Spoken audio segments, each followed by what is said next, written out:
Dobrý večer, dovolte, aby som vás opäť všetkých privítal. Je útorok 18. hodina, to znamená, že je to náš čas, kedy spoločne študujeme Božie slovo a dnes budeme študovať veľmi dôležitú kapitolu.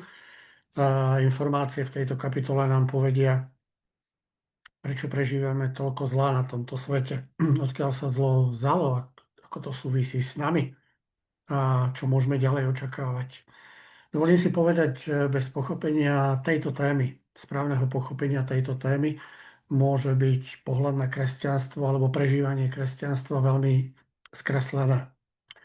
A dovolím si povedať, že nesprávne pochopenie tejto témy poznačilo veľa ľudí, veľmi významných ľudí, dokonca aj ľudí, ktorí významným spôsobom ovplyvnili myslenie ľudí na tomto svete. Takže aj dnes sa chceme predovšetkým na úvod pomodliť, aby nám Boh pomáhal pochopiť túto časť Božieho slova, aby sme správne rozumeli, ale samozrejme, aby sme mali múdrosť aj pokoru to prijať do svojho života. A tak dovolte, aby som sa na úvod v krátkosti pomodlil. Náš drahý nebeský Oče, ďakujeme za to, že máme k dispozícii tento čas, ale predovšetkým, že máme k dispozícii Tvoje slovo a pomoc Ducha Svätého. Že Ty si ten, ktorý napriek tomu, že sa niečo veľmi dobré pokazilo, si sa nás nikdy nevzdal a stále sa o nás staráš a pripravil si plán, aby sme sa mohli vrátiť domov, aby to zlo sa mohlo obrátiť na dobro. A tak ťa prosíme znovu, aby si nás prevádzal týmto večerom, aby sme smeli porozumieť. Amen. Takže chceme sa venovať 3. kapitole knihy Genesis. Ja som si dovolil túto 3. kapitolu rozdeliť na dve časti, pretože myslím si, že za 20-25 minút, ktoré máme na to vyhradené, aby sme museli veľmi oklieštiť tie informácie, aby som to bol schopný vložiť do tohto času. A tak som sa rozhodol, že dnes zoberieme iba tú prvú časť, čo sa stalo, a na budúce sa budeme venovať otázke, čo s tým Boh urobí. Alebo čo s tým Boh urobil, aký mal plán pripravený na riešenie tejto situácie. Aj dnes budeme používať prezentáciu, takže o chvíľočku sa prepnem do prezentácie, aby ste to mohli sledovať, ten text, ktorý budem čítať. Takže poprosím chvíľočku strpenia.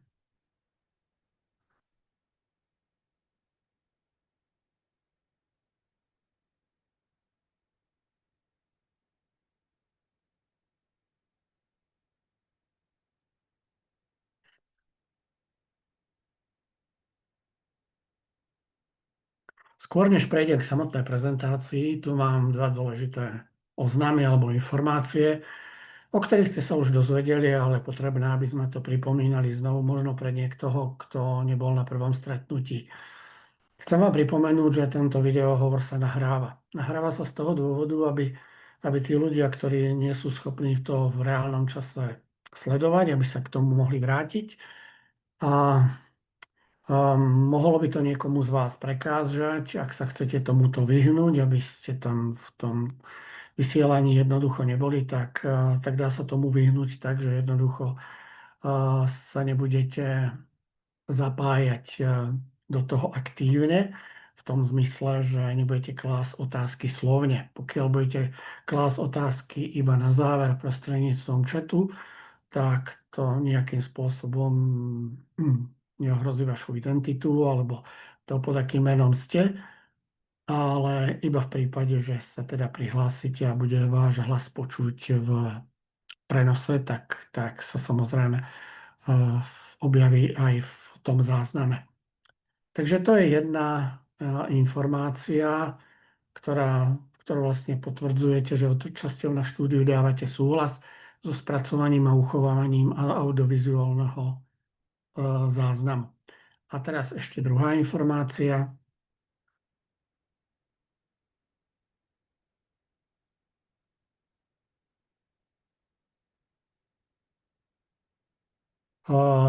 Ak sa budete chcieť opýtať, to je pre tých, ktorí sa budú chcieť počas mojej prezentácie niečo spýtať, tak to môžete urobiť. Tam máte dole ruku, stačí, aby ste na tú ruku klikli. A ja by som to mal zistiť, že teda niekto sa hlási a ja samozrejme môžem prerušiť rozprávanie a dať vám slovo. Je to z toho dôvodu, pokiaľ by ste sa obávali, že zabudnete otázku, alebo je to natoľko dôležité v tom momente, tak samozrejme nie je problém v tom, aby som to nakrátko prerušil a venoval sa tomu, čo chcete povedať. Takže to sú dve také krátke upozornenia alebo informácie, ktoré nám pomáhajú k tomu, aby sme sa pri tomto štúdiu cítili dobre, aby sme využili možnosti, ktoré nám poskytuje aj technika. A poďme už na samotnú prezentáciu. Takže opäť kniha Genesis, 3. kapitola a nadpis, ktorý predznamenáva to, o čom budeme hovoriť, je otázka, čo sa stalo s našim svetom. Keď sa vrátime k prvým dvom kapitolám, ktoré nám pripomínali stvorenie sveta, tak jeden taký kľúčový text, ktorý celé hodnotí takýmto spôsobom. Boh stvoril človeka na svoj obraz. Na Boží obraz ho stvoril ich ako muža a ženu. Boh ich požehnal a povedal im: ploďte sa a množte sa, naplňte zem a podmaňte si ju. Boh videl, že všetko, čo urobil, bolo veľmi dobré. V tomto texte dovolím si ešte jednu takú technickú informáciu. Viete, že vždycky za biblickým textom sa objavujú v zátvorke nejaké čísla. Pokiaľ citujem z knihy Genesis, tak neuvádzam, že je to teda kniha Genesis, len tam uvádzam tie čísla. Prvé číslo pred čiarkou udáva číslo kapitoly. V tomto prípade je to jednotka a čísla, ktoré sú za čiarkou a sú udelené bodkami, sú čísla veršov. Takže v tomto prípade budeme čítať verše 27, 28 a 31, teda z prvej kapitoly knihy Genesis. Pokiaľ to bude iná biblická kniha, ako to za chvíľku uvidíte, tak samozrejme uvádzam plný názov tej knihy. Takže takýmto spôsobom máme zhodnotené stvorenie všetkého toho, čo bolo predtým a samozrejme aj stvorenie človeka a zároveň aj s úlohou, ktorú tu Pán Boh dáva človeku, respektíve so zmyslom, prečo nás stvoril na túto zem a akú máme na tejto zemi úlohu. A nakoniec Boh hodnotí. V tej poslednej vete vidíme, že Boh hodnotí, predstavuje fakty. Boh je ten, ktorý vidí a z jeho pohľadu, z pohľadu Pána Boha, bolo všetko veľmi dobré. Takto to teda uzaviera stvorenie.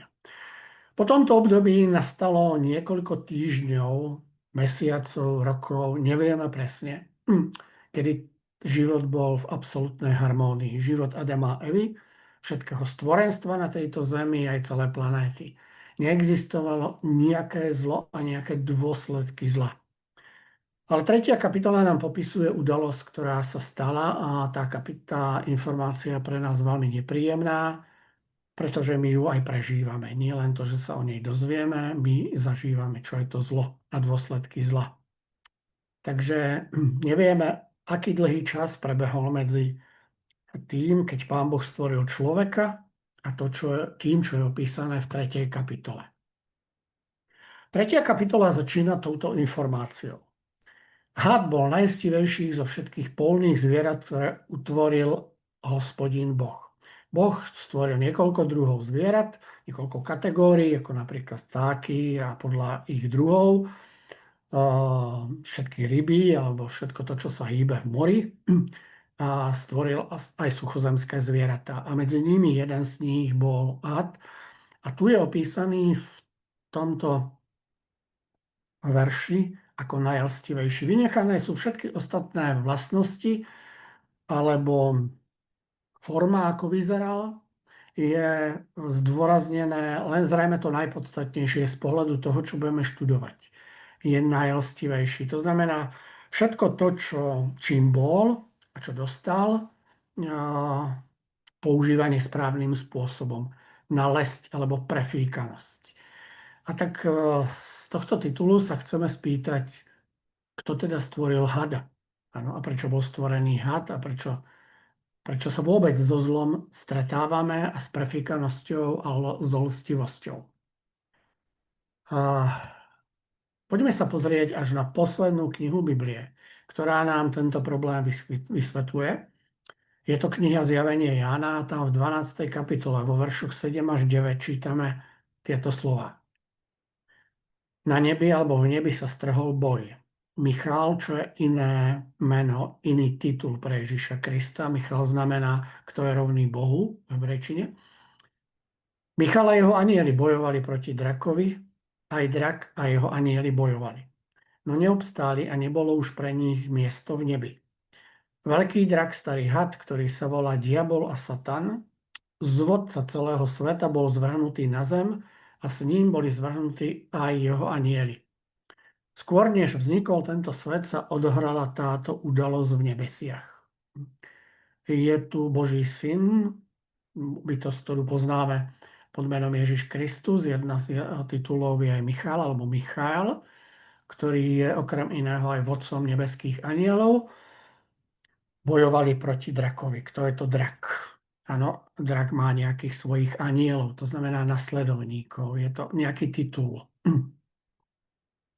Samozrejme, keď sa bojuje v nebi, nesmieme si to predstavovať tak ako zápas na tejto zemi, ako vojnu alebo zápas nejakých chlapov. Je to vojna iného druhu. Jednoducho povedať, vojna duchovná.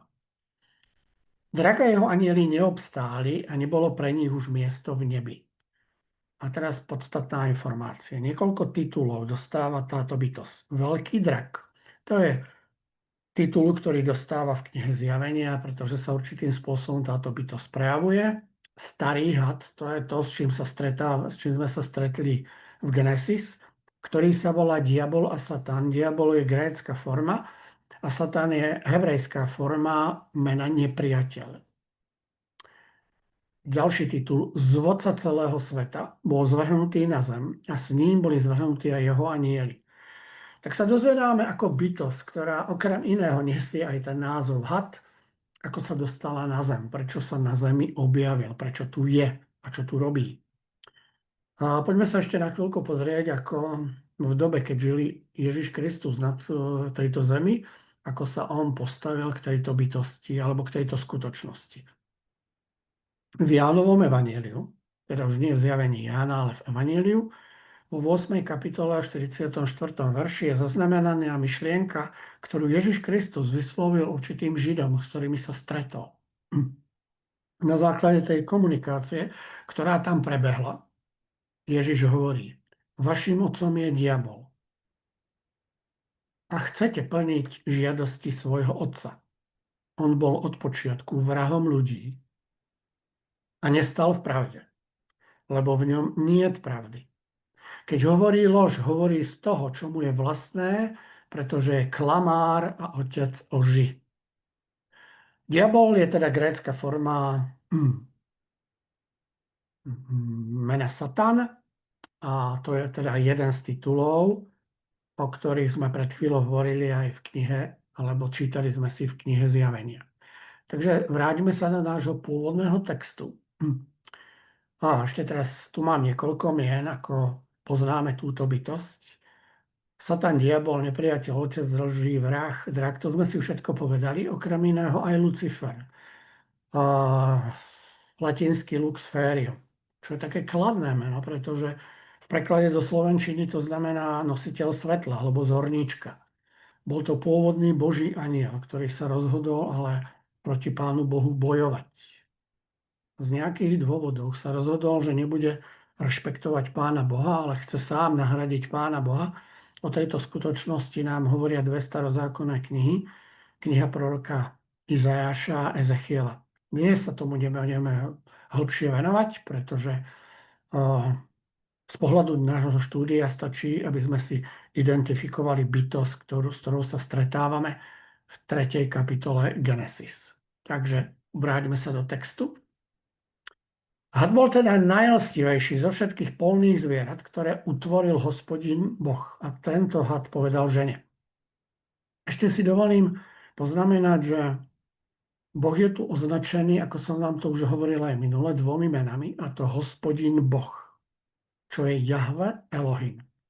To prvé meno Jahve znamená Boh, ktorý je blízky, ktorý nám chce byť otcom, ktorý sa stará o všetky naše potreby a je takým priateľom. A Boh je titul, ktorý hovorí o jeho vlastnostiach ako stvoriteľ, všemocný a tak ďalej. To znamená do určitej miery Boh vzdialený. Boh, ktorý disponuje obrovskou mocou a vládne celému vesmíru. Takže až do tohto bodu v celej druhej kapitole sa vždycky Boh osloval alebo bol predstavený obidvomi menami. Hospodin Boh. Ano.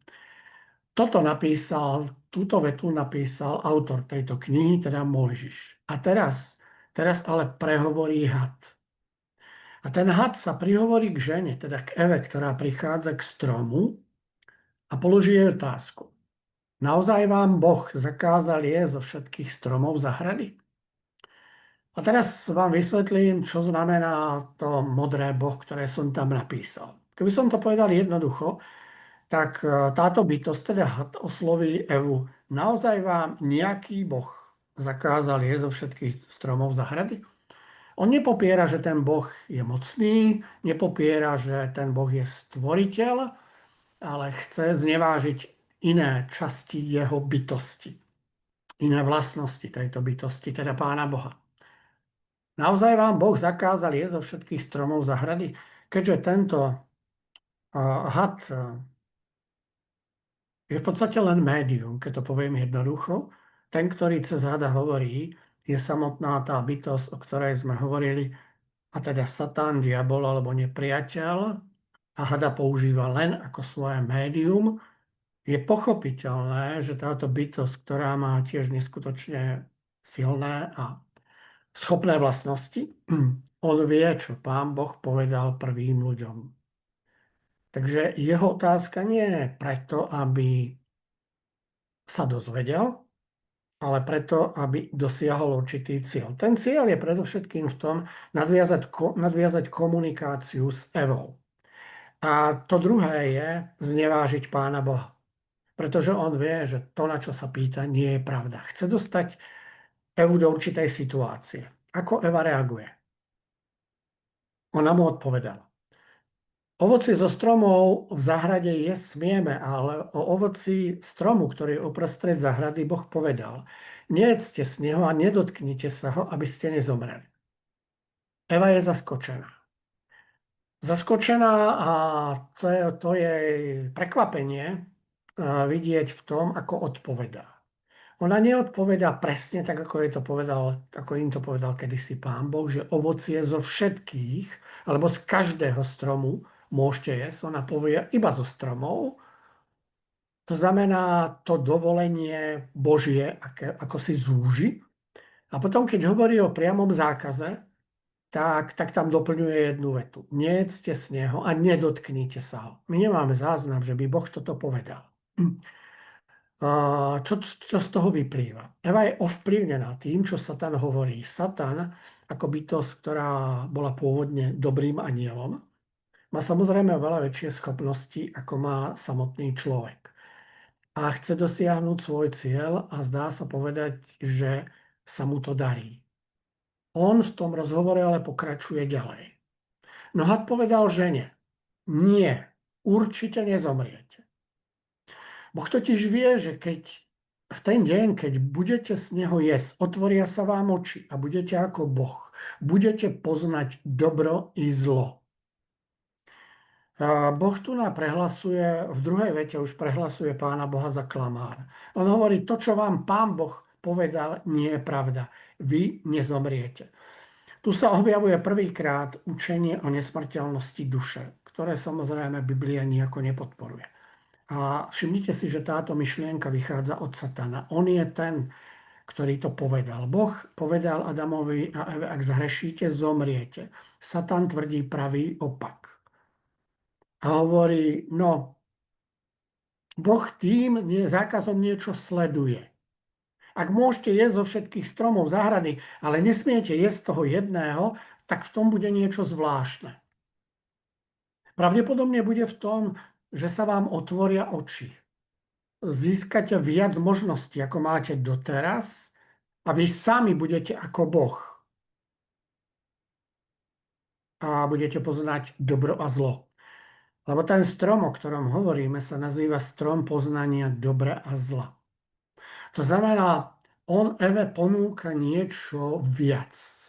Niečo viac ako to, čo dostala od Pána Boha. Ako reaguje Eva? Odrazu Eva niečo vidí. Vidí niečo, čo predtým nevidel.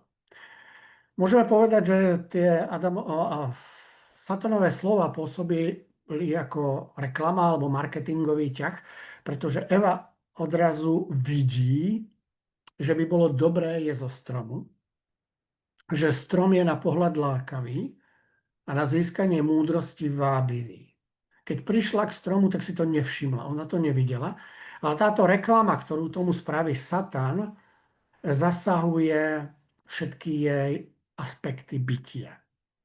Ona zasahuje jej fyzické bytie, ona si uvedomuje, že by bolo dobré jesť zo stromu, zasahuje jej emocionálnu stránku.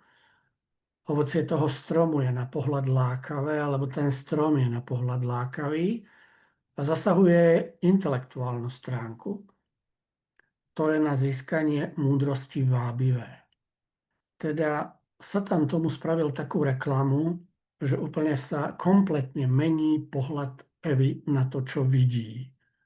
A výsledkom je, že ona zoberie z ovocia. Z toho ovocia, z ktorého nikdy nemala zobrať. Ona to zjedla a potom dala aj svojmu mužovi, ktorý bol s ňou, a on jedol s ňou.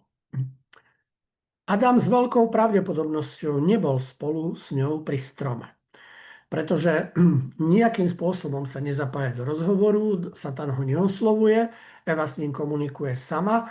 A tak dá sa povedať, pre mňa s absolútnou presvedčivosťou je, že Adam sa nenachádzal na tom mieste, oni sa nejakým spôsobom rozišli pri svojej práci alebo záujmoch, ale ona potom zoberie ovocie, zajde za Adamom, povie mu, čo spravila, povie mu, aké ovocie má v ruke a dáva mu. A Adam to zje. Adam zhrešil tiež. Eva spravila prvý hriech, mohli by sme povedať, že oklamaná Satanom, ale Adam nie je oklamaný. Eva neklame svojho manžela, ona mu hovorí pravdu.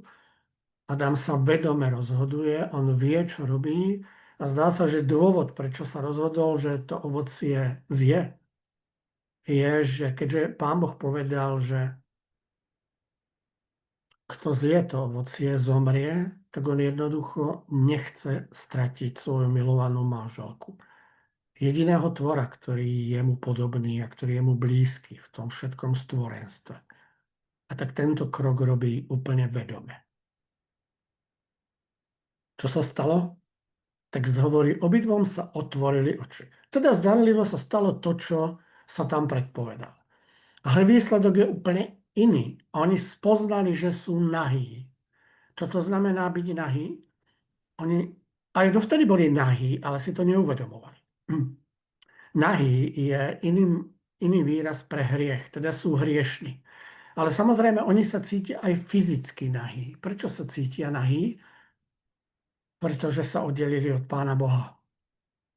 A odrazu sa pozerajú na seba a oni sa hanbia pred sebou. Nie je dôvod, aby sa hanbili, pretože sú manželia. A Boh ich stvoril ako muža a ženu. Je pravda, že hanba a nahota nejakým spôsobom spolu súvisia a z určitých dôvodov zakrývame svoje sexuálne orgány, ale treba si povedať, že pokiaľ by nebol tento príbeh v Biblii, tak by sme nepoznali dôvod, prečo sa hanbíme, prečo určité časti nášho tela zakrývame. Áno. Až tento príbeh nám dáva zmysel, prečo sa tak deje. Ale nahota v manželstve nie je nahota ako na verejnosti. Nahota v manželstve je prirodzené, pretože nahotu v manželstve kryje láska, ale tu sa niečo stalo. Nie len to, že oni zhrešili, ale s ich bytosťou sa niečo deje. Oni si uvedomujú, že sú nahí a začínajú to riešiť. A riešili to tak, že si splietli figové listy a urobili si zástery. Ale potom sa stáva to, že počuli hlas Hospodina ktorý inak zrejme vždycky v tomto čase počas dňa za nimi prichádzal. Ten text hovorí, že on sa prechádzal v záhrade za poludnejšieho vánku, ale oni nevidia Hospodina, oni počujú len jeho hlas. Predtým ho videli, teraz počujú len jeho hlas. Ukryl sa človek i jeho žena pred Hospodinom Bohom. No opäť je tu Hospodin Boh, už tu nie je len nejaký Boh. Opäť text Biblie zdôrazňuje, že to je ten Hospodin Boh. On prichádza a Adam s Evou napriek tomu, že majú figové zástery na sebe, cítia, že je to nedostatočné. A tak sa kryjú ešte medzi stromy záhrady. Hospodin Boh zavolal na človeka a opýtal sa ho, kde si? Adam odpovedá, počul som tvoj hlas v záhrade, zlakol som sa, pretože som nahý a tak som sa skryl. Sú tam 4 dôležité slova. Počul som, vždycky sa tešil na stretnutie s Bohom, teraz mal strach z toho, že započuje ten hlas a keď ten hlas prišiel, tak z dôvodu svojho pocitu nahoty sa skrýva. A Boh sa ho pýta, kto ti povedal, že si nahý? Nedol si azda zo stromu, z ktorého som ti zakázal jesť? Boh sa pýta, rovnako, alebo podobne ako sa predtým Satan pýta. Ale Satan sa pýta preto, aby nachytal Evu a Boh sa pýta nie preto, že nevie, ale preto, že chce, aby si človek uvedomil, čo sa stalo. Tak ako predtým volá, kde si, to neznamená, že on nevie, kde Adam je. On to vie. Ale chce, aby si človek uvedomoval, že prečo sa skrýva. A teraz chce, aby si uvedomil, že prečo sa cíti nahý. A vedie ho k príčine. To je to jedenie zo stromu, o ktorom som ti hovoril.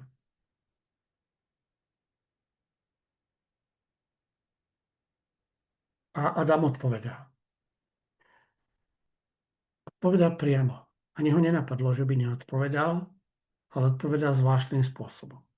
Žena, kvôli ktorej bol ochotný pred chvíľou ešte zomrieť, tak na tú ženu vála svoju vinu, svoju zodpovednosť. Žena, ktorú si mi dal, aby bola so mnou, dala mi zo stromu a tak som jedol. Z človeka sa stáva slaboch. Na to povedal Hospodin Boh žene, čo si to urobil? Ona odpovedala, had ma naviedol, tak som jedla. S Evinou povahou, s Eviným charakterom sa stalo to isté. Rovnako ako Adam, ani ona nie je schopná uniesť svoju vinu a tak váľa alebo zvaluje vínu na Satana a priamo akoby aj na Pána Boha, akoby hovorí, a kto stvoril toho hada? A tu budeme končiť tento príbeh, pri ktorom si môžeme uvedomiť, že vplyvom hriechu sa mení vzťah človeka k Bohu. On sa potrebuje pred ním skrývať, lebo sa bojí. On sa potrebuje skrývať sám pred sebou, má strach zo seba a dovolte mi povedať v krátkosti, že od tej chvíle sa všetci skrývame a nosíme masky na tvárach, pretože sa bojíme, aby tí druhí nevideli, kým vlastne sme. Sami to nemáme radi, čím sme vo svojom vnútri a bojíme sa toho. Tak sa zakrývame nie figovými listami, ale všelijakou pretvárkou. A dovolte mi povedať, že žiaľ je to prirodzené. A to tretie, čo sa zhoršilo, je, ako vidíme v tomto texte, že sa narušili aj medziľudské vzťahy. Takže najprv sa porušil vzťah k Bohu, potom k samému sebe a potom aj k tým ostatným. A v tom žijeme až doteraz. O tom, čo Boh s tým bude robiť, ako sa s tým vysporiada, to si necháme na budúce. Takže pre dnes toľko. Mám jednu otázku pre vás. Môžete ju zaradiť pri svojom uvažovaní aj do svojich otázok, ktoré vy budete dávať, respektíve uvažovať v voľnom čase nad tým, nad touto otázkou. Je Boh všemocný, keď nám dovolil, aby sme ho zradili a uverili lži o ňom? Ako rozumiete tomuto paradoxu?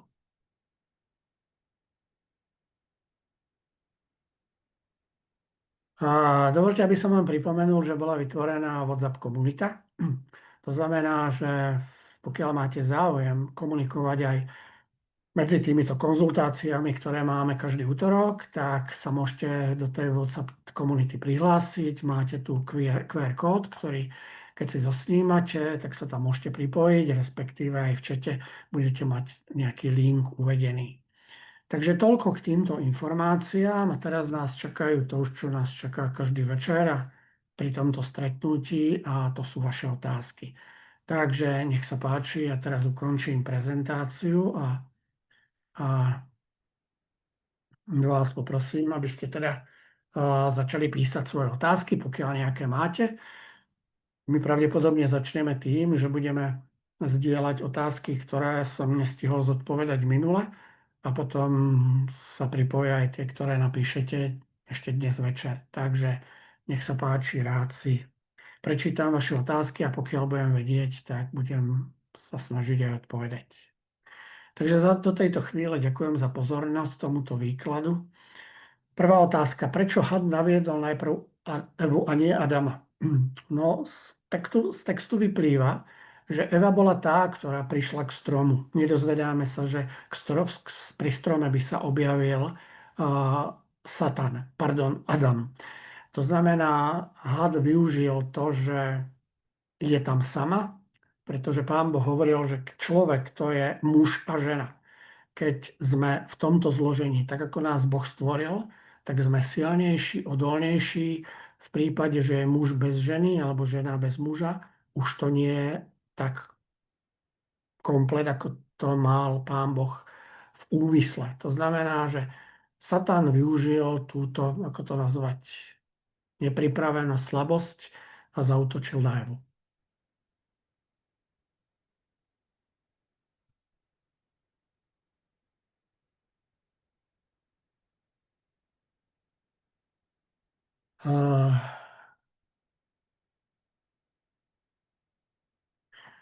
Keď sa to ešte nestalo, tak Pán Boh vedel, že sa to stane? Áno, vedel. A mal pripravený plán. Ten plán, o ktorom budeme hovoriť, to nie je plán B. Boh toto všetko vedel. Boh vedel, že to takto dopadne. A samozrejme, on s týmto rizikom, pretože on vedel, čo ho to bude stáť, s týmto rizikom sa rozhodol stvoriť Adama a Evu s rizikom, s touto istotou a už skôr, než sa to stane, rozhodol, že za nás bude bojovať. Ako o tom budeme hovoriť na budúce. Ďalšia otázka. Sú duchovia duše zomrelých skutočne ľudské duše? Alebo je to dielo diablovo? Zosnuli už by nemali byť niekde uprostred života a smrti podľa písma. Ďakujem. Duchovia nie sú duše zomrelých. To, o čom sme si dnes hovorili, je, že Satan má svojich anielov. Padlí anieli, satanovi anieli sa nazývajú démoni. Tí, ktorí zdanlivo vyzerajú akoby duše zomrelých, to je v podstate satánsky klám, ktorý on používa na podporenie tej svojej teórie, ktorú vytvoril v ráji, že nie, nezomriete. To znamená, že základom špiritizmu a aj učenia o nesmrteľnosti ľudskej duše, že človek vlastne nie je smrteľný. Že človek je nesmrteľný. Zatiaľ, čo Biblia jasne hovorí, že iba Boh má nesmrteľnosť. Je to v prvom liste Timoteovom napísané. To znamená, keď sa objavujú tzv. Ľudské duše, akoby v živej podobe duše zomrelých ľudí, my sa musíme pýtať, čo je za tým. Pretože Biblia veľmi jasne hovorí, že ľudia, ktorí zomreli, zomreli. A žiadna časť ich bytosti nie je schopná nejakého prejavu života. Takže to bola posledná otázka, ktorá sa dosiaľ objavila. Takže chvíľku počkáme, či budú ešte ďalšie otázky.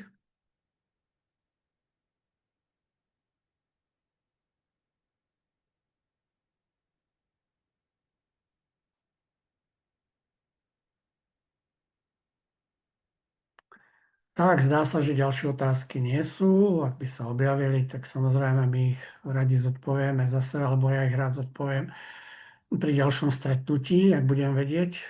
Dobre, jedna tu predsa sa znovu ešte objavila. Tým, že žena podľahla slovám hada, môžem usudzovať, že žena rýchlejšie podlieha priamému útoku satana a muž sprostredkovaním cez osobu? Nie som sa celkom istý, či sa to dá takto povedať. My totiž nevieme druhú verziu. Čo by sa stalo, keby bol na mieste Evy Adam? Áno. Je možné, že by Satan použil inú stratégiu, ale nevieme, či by bol Adam odolal, alebo ako by sa to stalo. My jednoducho poznáme iba jednu verziu tejto skutočnosti, a to tú, ktorá sa stala. A na základe tohto príbehu totiž dochádza k tomu, že muži napríklad obvinujú ženy. Áno. Nemyslím si, že je to správne, pretože obidvaja v konečnom dôsledku padli. A Adam iným spôsobom, ale vedome. Áno. Či by sa Satanovi podarilo oklamať aj muža, ja sa domnievam, že áno, pretože od tej doby už bolo oklamané milióny a miliardy mužov od toho istého Satana. Takže zvalovať to na vinu alebo hovoriť, že by to bolo inak, asi nie je celkom biblicky korektné. Stalo sa to proste tak, ako sa stalo, a my sa nedozvieme žiadnu ďalšiu verziu. Dobre, ešte raz ďakujem za pozornosť. Dovolte, aby som sa na záver ešte sklonil k modlitbe. Poďakoval za toto stretnutie a vy samozrejme sa môžete k tejto modlitbe pripojiť. Náš nebeský Oče, chceme ti poďakovať za to, že sme mohli študovať aj túto časť Božieho slova, napriek tomu, že je smutná, nepríjemná a tragická, ale ďakujeme, že ty pred nami nič nezakrývaš. Ďakujeme, že vieme, že ďalej v Biblii je napísané, čo si ty všetko urobil alebo bol ochotný urobiť preto, aby sme boli zachránení. A tak napriek hriechu, ktorý sa dostal do sveta aj do nášho života, ti ďakujeme za to, že máme nádej, môžeme poznávať tvoje slovo a môžeme sa spoliehať na tvoju pomoc. V mene Pána Ježiša ti za všetko ďakujeme. Amen.